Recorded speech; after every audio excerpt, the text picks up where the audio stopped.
Hello everyone, I'm just going to continue the demo where we left off, because last video ended up being pretty short actually. And I'm going to talk about something very important today, which is playing with your medic. Specifically what we call like balling up. Some people call it like a death ball. But the basic idea is that in certain team fight situations, if your own medic...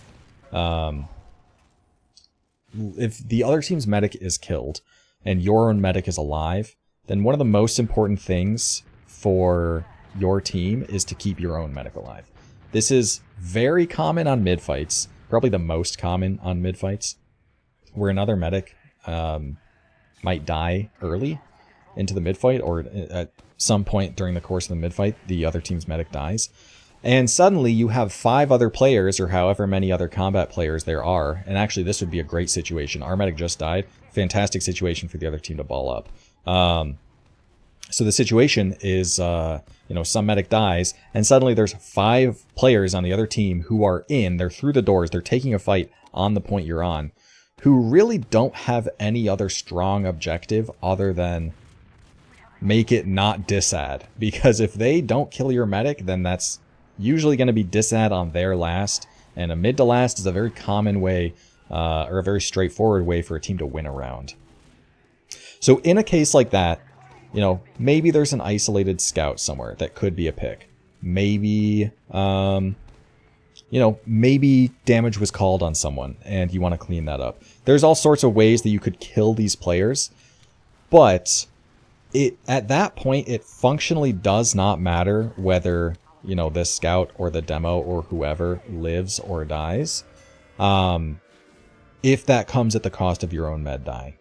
All that really matters is keeping your own med alive, because no matter what else happens, if you have that ad, then it's gonna be advantageous for you. On top of the fact that, the one way that could go sour is in the case that you lose a bunch of players and are forced to back up, and you actually have to kind of give up the point against the team without the medic, which does happen for sure. Like, for example, on a Snakewater mid, where you're very often double bombing soldiers, if you double bomb both soldiers, trade out both soldiers for the medic, in many cases you're going to have to give up mid against those 5 combat players against your, 3 combat players plus a med? 3 combat players with heals could maybe win that, but it's not necessarily worth risking. So a lot of the time you will, be near the door ready to leave, and in many cases leaving. In which case, it's still fine for you, because your med still lives, so you get to re-push mid with ad, which is usually a comfortable enough thing for most teams. And if you're not comfortable with it, you can just play the flip-flop, do whatever, pop through. But the point I'm making, or was trying to make, is that in these cases, if... what was the point I was trying to make? Yeah. So even in these cases where, losing combat players means that you lose the point, balling up makes that even less likely, because now everyone is near their medic where they can get heals, meaning it is doubly important, because you not only are positioned in such a way that you are preserving your ad by having everyone keep your meds safe and stand near your meds so no one can get on them, but you are also very robust against the other team's players, because everyone on your team is alive and healthy. So yeah, it is important in multiple ways, and a good plan in multiple ways, to just kind of death ball and ball up with your heals, such that you preserve the ad, everyone stays alive. It's just a great situation, because it's all too common for, especially on mid fights, yet again, because this is the most common example, the other team's medic dies, everyone just goes kill crazy, trying to get kills, trying to do whatever, not changing the objective of the fight, and then their own med just gets killed by some random person because, 2 players were off doing something stupid when they really didn't need to be, and even if they won those fights, it wouldn't have mattered anyway. The only thing that actually mattered was the state of Ubers. So I guess a good way to think about it is you have a plan for a mid. Let's say we're going to show up and double bomb and do whatever. Or we're going to show up, we're going to play right side, we're going to try to rotate left, we're going to try and meet them wherever they go. You can have any number of plans on a mid. But the second that the other team's medic dies, whatever plan you had instantly changes from whatever it was to let's protect our medic and just ball up. Right? So yeah. And that is all good, and that's all true. Another example I want to talk about, or another situation I want to talk about, is even in the case of pushing. Because typically when you push into another point, if you're trying to dry push, someone needs to clear the flank, right? Because obviously you don't want to let players get behind. I've already talked about how important spotting is. You don't want to let anyone get behind. You want to make sure that you're identifying where the players are at so that you're not getting backcapped, not getting flanked, not getting any of those things. And that is generally true, but in some cases, if you have that med pick and you're trying to push off the fact they don't have heals, still balling up then is a totally sound idea. As long as you have like a basic spot, and in some cases as well, like a backcap threat is not going to be that like hard to deal with either. As long as there's no like cap time that you have to worry about behind or stuff like that. But even just like a basic spot, just one player kind of passively spotting or whatever, having pretty much everyone else just ball up with your med is a really good idea, because again, you are tasked with a situation in which you have to get through a choke point, which is a really vulnerable position to be in, especially against a team that has no medic and really nothing to live for other than trying to force your own or get the med pick or whatever. So in a case like that, even when you're pushing, balling up, maybe having your flank scout play with the beam in addition to your combo scout, just to be that much more robust against soldier bombs and being overwhelmed by like multiple players bombing in and trying to fight you and whatever, just trying to blow you up in the choke point. Absolutely fantastic idea. So it's really about identifying those situations in which the kind of quote-unquote standard game state doesn't matter as much as having ad, and understanding as well the fact that a team without a medic can't do nearly as much as a team with a medic. So if their medic is dead, suddenly so many things become very easy. Pushing becomes very easy because you can just play it as slow as you want.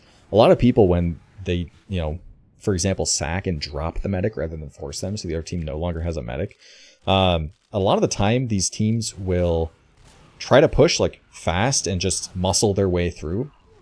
No, you need to approach that with some finesse and just play it slowly, because if you, for example, peek a choke point as a demo and hit the other demo for 50 and they hit you for 60, that still favors you, even though you're the demo taking more damage, because yours gets healed off, theirs doesn't.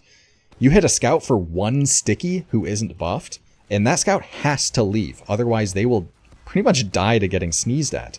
Likewise, you hit a demo with two stickies, same situation. He has to straight up leave, versus you get hit with two stickies. Maybe that just gets rid of your buff. Maybe you just need a bow. Maybe you just need to get beamed up for like 2 seconds. So taking those situations slow because you have the healing advantage is way better. Because again, remember that these players are also maybe more than willing to just sack in and sacrifice their life in order to get a force on your med, because at least things will stabilize like 2 points back, or a point back or something when they get their spawners and it's even Ubers. So the fact that you're going slow when you're trying to push in a situation like this makes it even better, because you are more than prepared for players to walk at you rather than, trying to just go into them and getting punished for it with, that suicidal counter aggression that the other team might have. What else? Obviously take things slow when they don't have the med, just ball up. Yeah, it really is just about understanding those objectives, understanding when picks are and aren't important, and when your medic's life is kind of more important than everything else. Because there are some situations in which that is certainly the case. Obviously, medic's a very important class in most game states, but it's not like the most important thing. Sometimes it will be worth, getting whatever picks, and in fact, even getting like multiple kills for a, getting forced and getting like 2 kills with it is oftentimes fine as the team getting forced, because, 2 picks for an Uber is generally fine. But In the case where, you know, maybe your guys are off fighting in the post-mid fight where their med dies and they get 2 picks elsewhere and you get forced, suddenly that's very bad because you didn't need those kills at all to push because their medic's dead, I guess. So yeah, I guess to summarize, now that I like talked about it more and can kind of contextualize it for myself, is that the objectives... Oh, we get to watch Slugmundo get absolutely rolled in water. Yup, don't ever. I guess the point I'm making here is that you're... Lose the round anyway. No big deal. The objective of the game can't... And what is good and what isn't good, what is good value to get out of an Uber and what isn't good value to get out of an Uber, can change based on the state of the other team's Uber, whether their medic is even alive or not. Because if everything is so much easier to do, every dry push is so much easier to do, getting kills is so much easier to do because their med is dead, then suddenly getting forced to 2 players seems more like they got a salvage than you got value out of getting forced, I guess is the best way to put it. So anyway, definitely think about those times you need to ball up. Think about those times when your own medic's life is really, really of paramount importance. And yeah, if nothing else, when the other team's med dies on a mid fight, find somewhere for your med to stand to be safe, whether that be bunkering in like their cafe, their valley for like a sunshine, for example. Oh, this is the first time I tried this weapon. This is the use case for it for sure, but I don't know if it's for me. Because it felt kind of useless. But yeah, I totally forgot what I was going on about, what I was rattling on about. Whoa. Oh, right, I was lagging out here. I think we're going to call it here. We can maybe play out the push. I don't get a single kill. My traps on point don't even get anyone, because like the little corner, I had to actually stare at it to get it to det, and it just didn't work. The Scott Res would take some getting used to for me. I don't think it's a terrible weapon for like the situation I'm using it in now, but you can see some of those stickies didn't get that. Yeah, I guess we're going to call it there. Hope you guys enjoyed, and I will see you all next time.